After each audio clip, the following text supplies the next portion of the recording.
وأحسن منك لم تر قط عيني وأجمل منك لم تلد النساء خلقت مبرأ من كل عيب خلقت مبرأ من كل عيب كأنك قد خلقت كما تشاء كتاب أنزلناه إليك مبارك ليدبروا آياته وليتذكر أولو الألباب. یہ کتاب برکت والی ہے جسے ہم نے آپ کی طرف نازل فرمایا ہے تاکہ دانش مند لوگ اس کی آیتوں میں غور و فکر کریں اور نصیحت حاصل کریں. اللہم صلی علی سیدنا محمد وعلی آل سیدنا محمد بعدد کل ذرۃ مئۃ الف الف مرۃ. سامعین و ناظرین اکرام، السلام علیکم ورحمۃ اللہ وبرکاتہ. سامعین اکرام، سورہ بقرہ درس نمبر 236 آیت نمبر 284 حصہ دوم. آج کا موضوع کیا مشرک کی بخشش ہو جائے گی؟ اس کے ساتھ آج کے سبق کا آغاز کرتے ہیں. سب سے پہلے گزشتہ سبق کا اعادہ ہوگا. اعوذ باللہ من الشیطان الرجیم. پناہ مانگتا ہوں میں اللہ کی شیطان مردود سے. بسم اللہ الرحمن الرحیم. شروع اللہ کے نام سے جو بڑا مہربان نہایت رحم والا ہے. للہ ما فی السماوات وما فی الارض وَإِن تُبْدُوا مَا فِي أَنفُسِكُمْ أَوْ تُخْفُوهُ يُحَاسِبْكُم بِهِ اللَّهُ فَيَغْفِرُ لِمَن يَشَاءُ وَيُعَذِّبُ مَن يَشَاءُ وَاللَّهُ عَلَى كُلِّ شَيْءٍ قدیر. جو کچھ آسمانوں میں اور جو کچھ زمین میں ہے سب خدا ہی کا ہے. تم اپنے دلوں کی بات کو ظاہر کرو گے تو اور چھپاؤ گے تو خدا تم سے اس کا حساب لے گا. پھر وہ جسے چاہے مغفرت کرے اور جسے چاہے عذاب دے، اور خدا ہر چیز پر قادر ہے. سامعین اکرام، سورہ بقرہ آیت نمبر 284. لفظی ترجمہ: للہ ما فی السماوات و ما فی الارض. جو کچھ بھی زمین اور آسمانوں میں ہے وہ اللہ کا ہے. وَإِن تُبْدُوا، اگر تم ظاہر کرو جو تمہارے دلوں میں ہے یا چھپاؤ سے، اللہ تعالیٰ اس کا تم سے حساب لے گا. فَيَغْفِرُ لِمَن يَشَاءُ، پس بخش دے گا جسے چاہے، عذاب دے گا جسے چاہے. وَاللَّهُ عَلَى كُلِّ شَيْءٍ قدیر، اللہ تعالیٰ ہر چیز پر قادر ہے. آخری 3 آیات کا ہم مطالعہ کر رہے ہیں، سمجھنے کی کوشش کر رہے ہیں. اس میں نے آپ کو گزشتہ درس میں بتایا تھا کہ یہ آخری یہ درس جو ہے سورہ بقرہ کا تتمہ ہے، اور اس کی میں نے آپ کو تفصیل بتائی تھی. بہرحال اور آیت نمبر 284 کا ہم مطالعہ کر رہے ہیں. گزشتہ سبق کا جو میں نے بیان کیا تھا وہ یہ تھا للہ ما فی السماوات والارض، کہ آسمانوں اور زمین میں جو کچھ بھی ہے اس کا مالک اللہ ہے، اکیلا اللہ ہے. اب دیکھیں، تھوڑا سا اس تصور کو آپ لیں نا، تو اب ہم کس چیز کے مالک ہیں؟ ظاہر ہے کہ انسان دنیا میں اپنے آپ کو مالک سمجھتا ہے، زندگی کا مالک سمجھتا ہے، جو کہ غلط ہے. ایسی بات تو نہیں ہے. ہماری موت اور حیات کا مالک تو اللہ تعالیٰ ہے. زمین آسمان نہیں تھے، اللہ تعالیٰ نے پیدا کیے، سب کچھ اس میں زمین میں ہمارے لیے سہولیات پیدا کی. دیکھیں، اس بات کو تھوڑا سا آپ گہرائی سے سوچیں. اور مضمون یہ ہے کہ انسان اس کائنات کا مرکزہ ہے، مرکزہ کائنات ہے. ہر چیز اللہ تعالیٰ نے فرمایا قرآن میں کہ هو الذی خلق لکم ما فی الارض جمیعا، جو کچھ زمین میں ہے اللہ تعالیٰ نے تمہارے لیے پیدا کیا ہے۔ اب دیکھیں ہم تو سوچ بچار سے کام نہیں لیتے، یہ ایک الگ مسئلہ ہے، لیکن انسان مرکزِ کائنات ہے اور اشرف المخلوقات ہے، اور اللہ تعالیٰ نے اسے دنیا کے لیے نہیں پیدا کیا کم از کم۔ دیکھیں ہر ایک چیز جو ہے انسان کے علاوہ، ثقلین کے علاوہ ہر چیز اللہ تعالیٰ نے دنیا ہی کے لیے بنائی ہے، دنیا ہی میں یعنی اس کا مقصد انسان کو فائدہ پہنچانا ہے، بس یہ بات ہے۔ اور انسان کو اللہ تعالیٰ نے اپنے لیے بنایا ہے۔ اللہ تعالیٰ انسان کو ایک اعلیٰ مرتبہ، اعلیٰ درجہ، اس کی تو آپ تصور نہیں کر سکتے، جتنا اونچا درجہ آپ کو ملنے والا ہے یا جو اللہ تعالیٰ نے آپ کا حصہ مقرر کر دیا ہے، اللہ کی ملاقات، اللہ کا قرب اور دیدار الہی، اس کے بارے میں تو ہم سوچ بھی نہیں سکتے اور سوچ بھی نہیں رہے۔ وہ ایک الگ بات ہے، سوچ نہیں سکتے، وہ تو ایک اعلیٰ چیز ہے نا، یعنی اس کی بلندی، عظمت اور قدر و قیمت ہم اس کا اندازہ نہیں لگاتے، لیکن ہم سوچ بھی نہیں رہے کہ اللہ تعالیٰ نے ہمیں پیدا کیوں کیا ہے۔ دوسری یہ کہ ہم بھٹک گئے، بھٹکے ہوئے ہیں، ہاں، اور جو مقصد تھا اللہ تعالیٰ کا ہمیں پیدا کرنے کا یا دنیا میں بھجوانے کا، تو اس سے ہم بھٹک چکے ہیں اور بھٹکے رہنا چاہتے ہیں، یہ بھی ایک الگ بات ہے۔ حق بہت سے لوگوں کے سامنے واضح ہے، لیکن انہوں نے باطل ہی کو اپنا منزل بنا کے زندگی گزارنے کا فیصلہ کیا ہوا ہے۔ دیکھیں حضور صلی اللہ علیہ وسلم جب تشریف لائے، میں آپ کو حضور صلی اللہ علیہ وسلم کی بات کہتا ہوں اور ان کے زمانے کی، اور آپ یہ نہ سمجھیں کہ بس یہ زمانہ وہاں تک محدود تھا، نہیں، تا قیامت وہی زمانہ رہے گا، حضور صلی اللہ علیہ وسلم کا زمانہ ہے اب۔ اس وقت مکے میں جنہوں نے انکار کیا تھا، حقیقت میں وہ حضور صلی اللہ علیہ وسلم کو جان گئے تھے کہ یہ اللہ کے رسول ہیں، اور پیغام بھی ان کا شک نہیں تھا کہ اللہ ایک ہی ہے، الہکم الہ واحد ہی ہے، معبود ایک ہے، مقصود ایک ہے، وہ یہ جان گئے تھے۔ لیکن کیا کیجئے، خود پرستی کا، انا پرستی کا، خود پسندی کا، عجب، اور پھر ضد اور دنیاوی مفادات کو ترجیح دے دینا، یہ تو آج کل یہ رویہ چلا آ رہا ہے۔ میرا اپنے بارے میں دیکھیں، میں تو ایک ادنا سا طالب علم ہوں، عالم نہیں ہوں، لیکن میں یہ سوچتا ہوں کہ اگر بہت سمجھدار آدمی ہو لیکن وہ مالدار ہو، صاحب حیثیت ہو، صاحب ظاہری جو یہ کر و فر ہے، تو میں اس کے سامنے جاؤں اور حق کو پیش کروں، مجھے پورا یقین ہے کہ وہ حق کو قبول نہیں کرے گا اگرچہ سمجھ جائے، کیونکہ اس کے سامنے تو اپنے ظاہری مفادات ہیں۔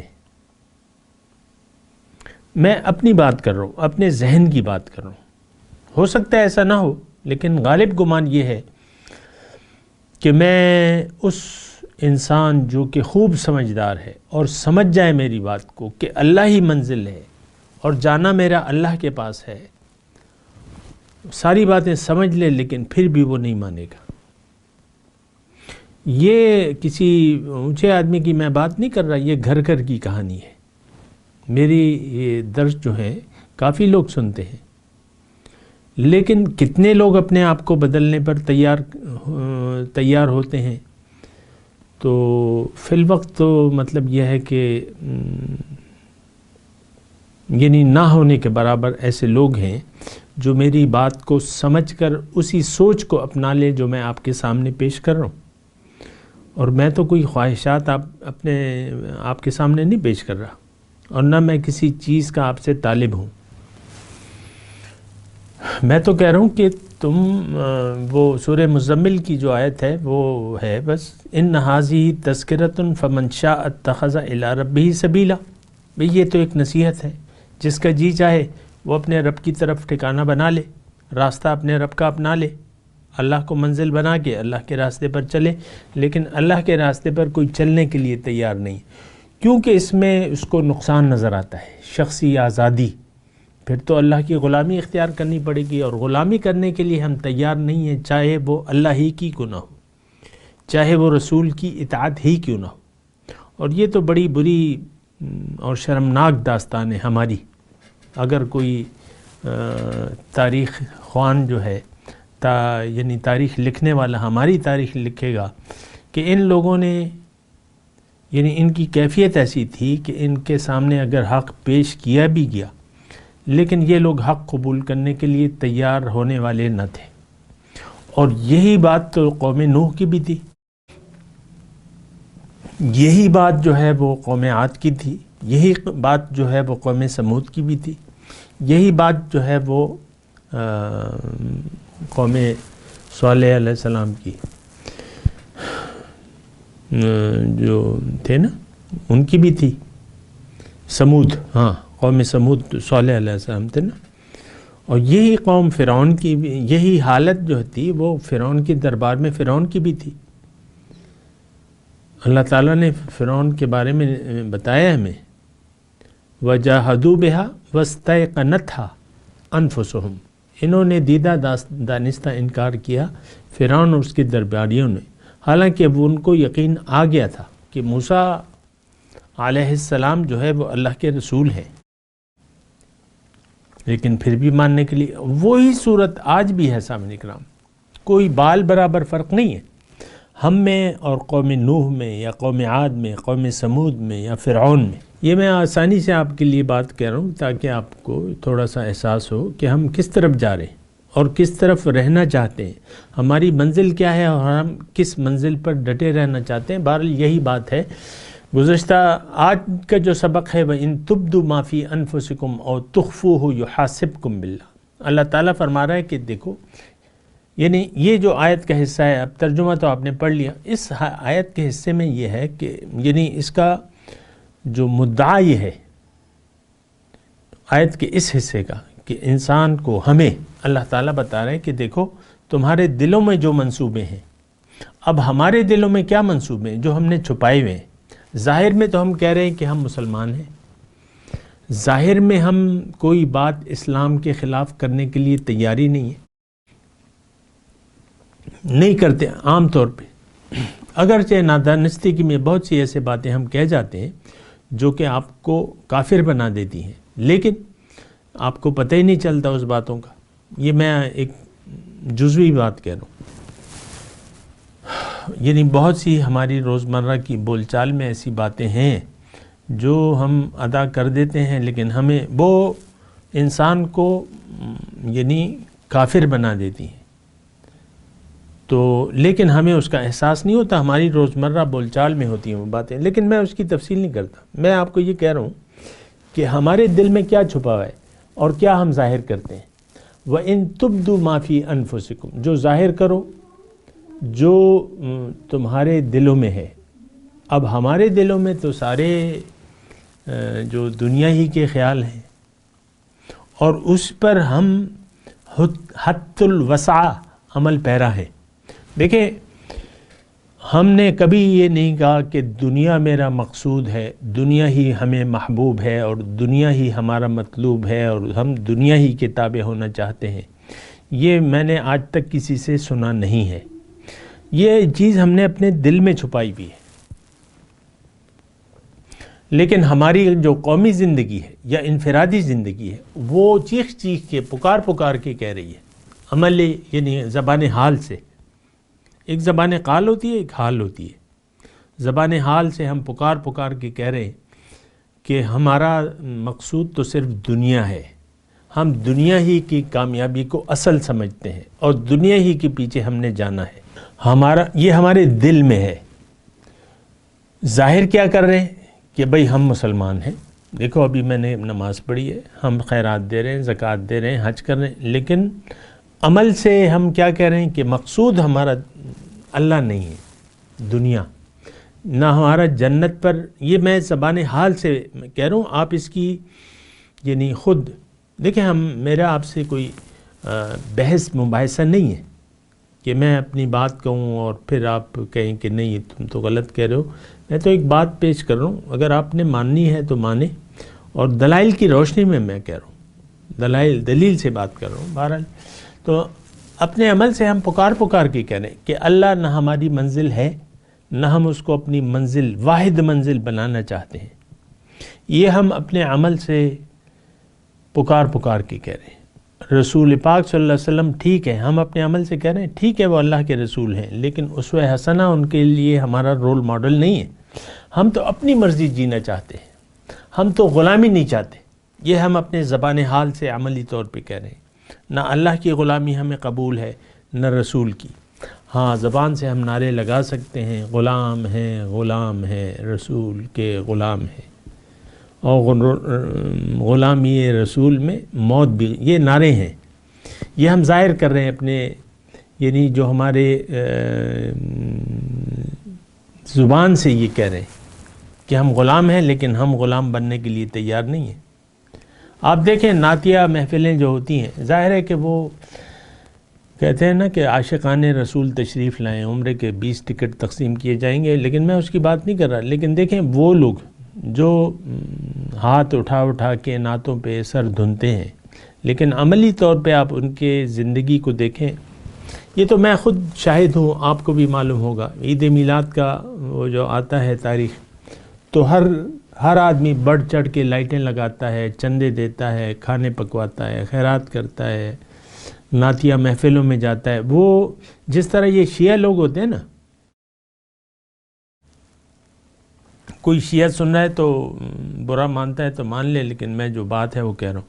یہ لوگ صرف محرم کے زمانے میں جو ہے سرگرم ہو جاتے ہیں, اور بس محرم میں یہ لوگ مجالس میں شرکت اور یہ, اور اپنے آپ کو مارنا پیٹنا, بس وہ کہتے ہیں کہ بس ہو گیا کام. پھر سارا سال خاموش رہتے ہیں, 11 مہینے یہ خاموش رہتے ہیں. اسی طرح ہم عید میلاد کے زمانے میں جوش آ جاتا ہے, جھنڈیاں آپ دیکھیں, کروڑوں روپے جو ہے ظاہری طور پہ خرچ ہو جاتا ہے. اور میرا اپنا مشاہدہ یہ ہے, کیونکہ میں لاہور بھی آتا جاتا رہتا ہوں, وہاں کافی جوش و خروش ہوتا ہے. اور لیکن میں مختصر طور پہ کہہ رہا ہوں کہ نہیں, بس ہم سمجھتے ہیں یہ کافی ہے. حضور صلی اللہ علیہ وسلم کا میلاد منا لیا, خیرات ہو گئی, صدقات ہو گئے, جھنڈیاں لگ گئیں, لائٹنگ ہو گئی, بس یہ کافی ہے. اس کو ہم کافی سمجھتے ہیں. یا آپ نے حج چلے گئے, عمرہ کر لیا, آپ کہتے ہیں ٹھیک ہے یہ کافی ہے.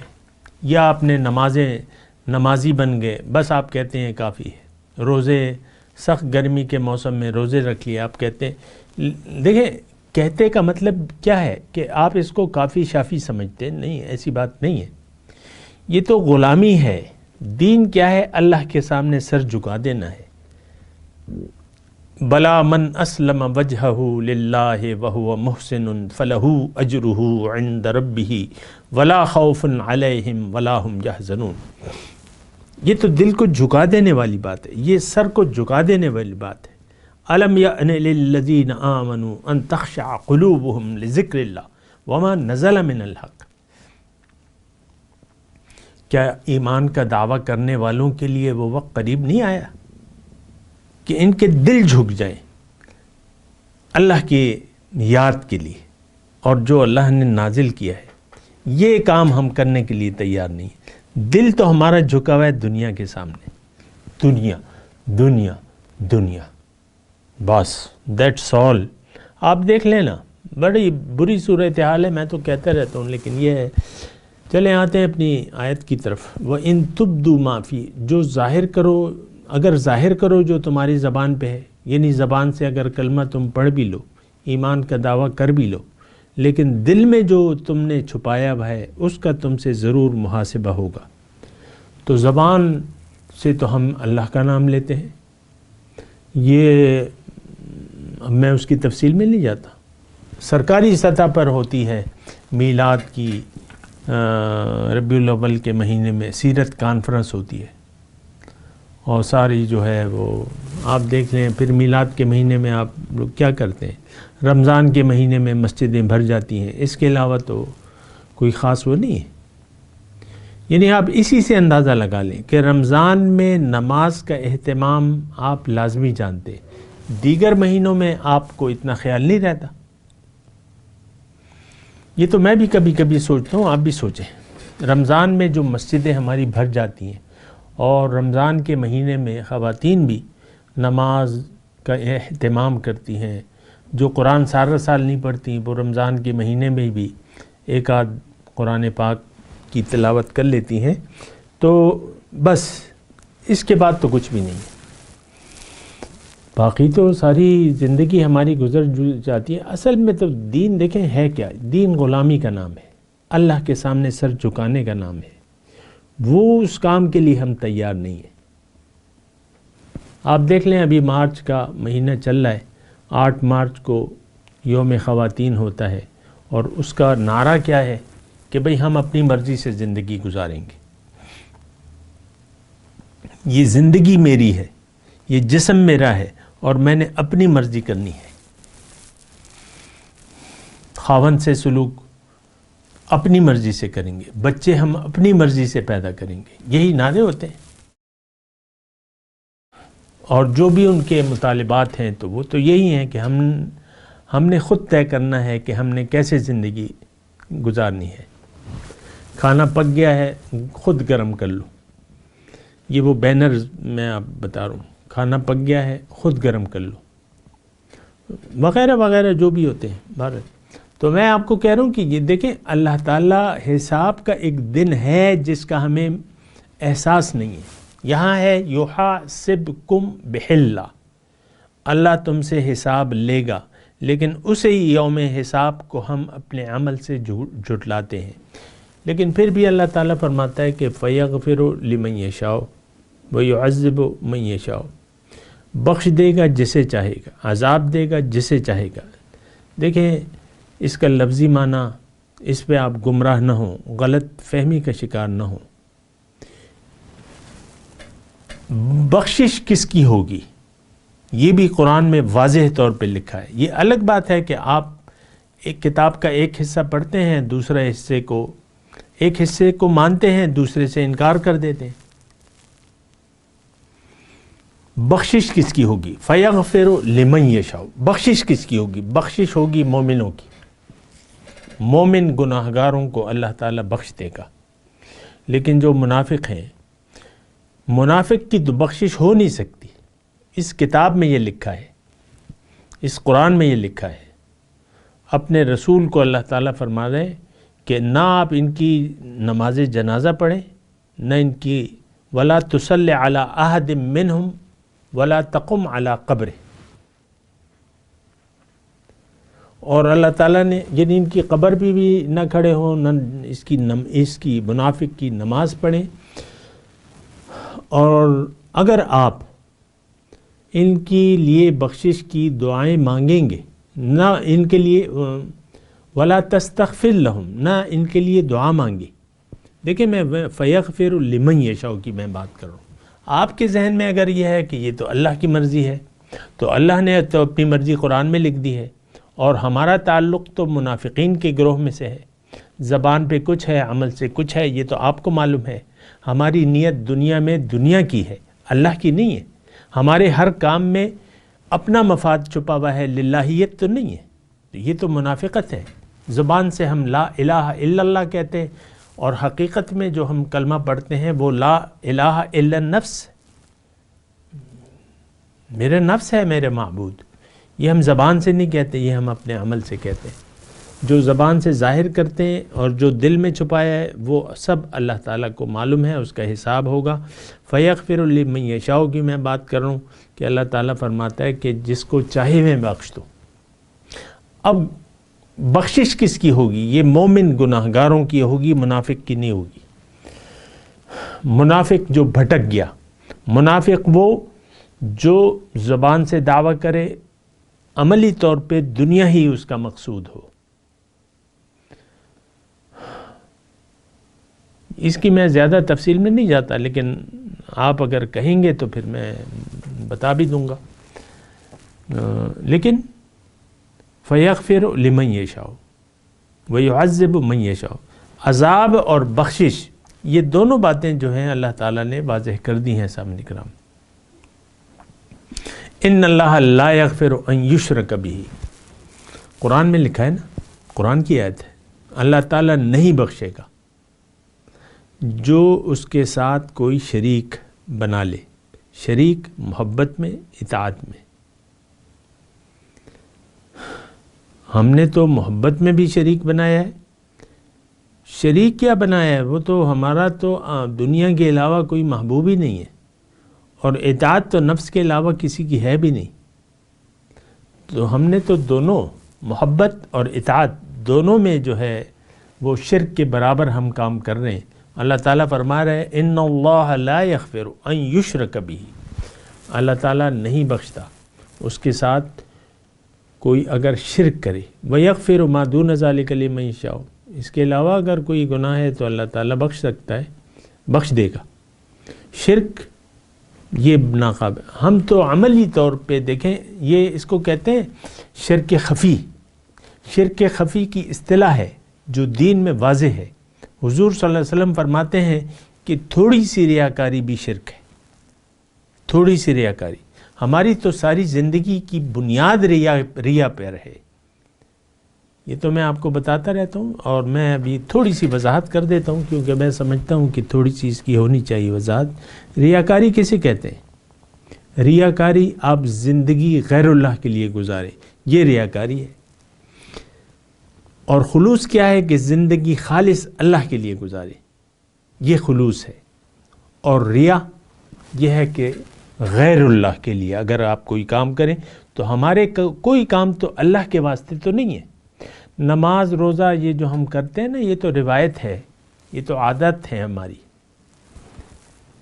بس ایک عادت پڑ گئی ہے، ایک معاشرے میں ہیں، اور ہم بعض لوگ اس معاشرے میں ہیں، لیکن جو لوگ غیر ہمارے لڑکے چلے جاتے ہیں وہاں زنا جو ہے رضامندی سے وہ جائز ہے۔ شراب جو ہے وہ عام پانی کی طرح، آپ شربت کی طرح پی سکتے ہیں، جس طرح ہم یہاں کوک وغیرہ لیتے ہیں، وہاں تو شرابیں بھی، شراب خانے ہیں، وہاں جا کے آپ چسکیاں وغیرہ بھر سکتے ہیں، کرتے ہیں لوگ، میں تو یہ نہیں کہہ رہا، لیکن جو نہیں بھی کرتے اور مقصد ان کا دنیا ہے تو پھر کیا اس کی کیا مطلب وہ ہے، کیا کہنے ہیں اس کے۔ تو شرک کی میں بات کر رہا تھا، مغفرت کی بات ہو رہی ہے، عذاب کی بات ہو رہی ہے۔ یہ نہیں ہے کہ فَيَغْفِرُ لِمَن يَشَاءُ، اللہ تعالیٰ مشرک کو بھی بخش دے گا، بخش تو سکتا ہے لیکن اس کا قانون نہیں ہے۔ بہرحال مضمون جاری ہے، تھوڑا سا اس پہ مزید بات کریں گے۔ ابھی آپ میرے ساتھ تلاوت دہرائیے۔ اعوذ باللہ من الشیطان الرجیم، بسم اللہ الرحمن الرحیم۔ للہ ما فی السماوات و ما فی الارض وَإِن تُبْدُوا مَا فِي أَنفُسِكُمْ أَوْ تُخْفُوهُ يُحَاسِبْكُمْ بِهِ اللَّهُ فَيَغْفِرُ لِمَن يَشَاءُ وَيُعَذِّبُ مَن يَشَاءُ وَاللَّهُ عَلَى كُلِّ شَيْءٍ قَدِيرٌ۔ جی ترجمہ سنا دیں۔ للہ ما فی السماوات و ما فی الارض، اللہ ہی کے لیے ہے، اللہ ہی کا ہے جو کچھ آسمانوں میں ہے اور جو کچھ زمین میں ہے۔ وَإِن تُبْدُوا مَا فِي أَنفُسِكُمْ، اور اگر تم ظاہر کرو جو تمہارے دل میں ہے یا تم اس کو چھپاؤ، یحاسبکم بہ اللہ، اس کا اللہ تعالیٰ تم سے محاسبہ ضرور کرے گا۔ وَيَغْفِرُ لِمَن يَشَاءُ، بخش دے گا جسے چاہتا ہے، عذاب دے گا جسے چاہے۔ واللہ علی کل شیء قدیر، اللہ تعالیٰ ہر چیز پر قادر ہے۔ اب ان آیت کی تلاوت اور ترجمہ۔ اعوذ باللہ من الشیطان الرجیم، پناہ مانگتا ہوں میں اللہ کی شیطان مردود سے۔ بسم اللہ الرحمن الرحیم، شروع اللہ کے نام سے جو بڑا مہربان نہایت رحم والا ہے۔ للہ ما فی السماوات وما فی الارض وَإِن تُبْدُوا مَا فِي أَنفُسِكُمْ أَوْ تُخْفُوهُ يُحَاسِبْكُم بِهِ اللَّهُ فَيَغْفِرُ لِمَن يَشَاءُ وَيُعَذِّبُ مَن يَشَاءُ وَاللَّهُ عَلَى كُلِّ شَيْءٍ قدیر۔ جو کچھ آسمانوں میں اور جو کچھ زمین میں ہے سب خدا ہی کا ہے۔ تم اپنے دلوں کی بات کو ظاہر کرو گے تو اور چھپاؤ گے تو خدا تم سے اس کا حساب لے گا، پھر وہ جسے چاہے مغفرت کرے اور جسے چاہے عذاب دے، اور خدا ہر چیز پر قادر ہے۔ اس کے ساتھ ہی سامعین کرام آج کے درس کا وقت اختتام کو پہنچا۔ انشاءاللہ اگلے درس میں ملاقات ہوگی۔ وآخر دعوانا ان الحمد للہ رب العالمین، والسلام علیکم ورحمۃ اللہ وبرکاتہ۔ مولایا صلی وسلم دائما ابدا علی حبیبک خیر الخلق کلہم۔